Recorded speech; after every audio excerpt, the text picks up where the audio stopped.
Het is super wat wenners aan de eerste draaidij op een racefiets. Tussen Semar en Burgum is Joert een begin maken met de koers. De nieuwe jongrijnserie van Omroep Friesland. Het is een dij die de haatrolspeler net gauw viert zal. Ik heb klikskontjes en dat ben ik dus nog net wend. En ik voel krek om, want ik zou de verkeerde kant uitstappen, maar ik zie nog vers maar in een klikskontje. Dus toen ook op een plaat. Maar het valt daar gelukkig. En dat is maar goed hek, want er moeten kilometers maken worden. Hinne en waarom?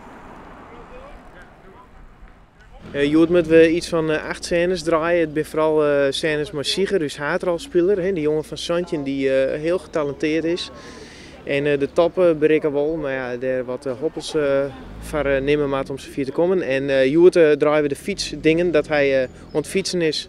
Vanzelfs kan nog net alles uit de doeken dienen worden, maar één dramatische ontwikkeling mij al wel de bier hierin. Op een gegeven moment Sieger Keizer die fietst maar een jonkje mooi, of die fietst maar hem mooi. En uiteindelijk gebeurt er een ongeluk, wat alle verhoudingen in de serie op scherp zet. En werd terug een hele naaie verwikkeling komt. Want kiest de haatpersoon van het betieren egoïstische besteende profrenner of stelt hij hem wel sociaal op? Hoe het er komt, de jeugd is een drege doelgroep om te bereiken. Het recept daarvoor lijkt wel eenvoudig.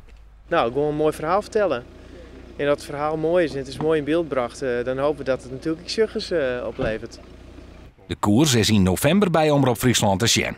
En waar het hem zelfs waarom zien wil, is welkom. Er binnen nog figuranten nodig.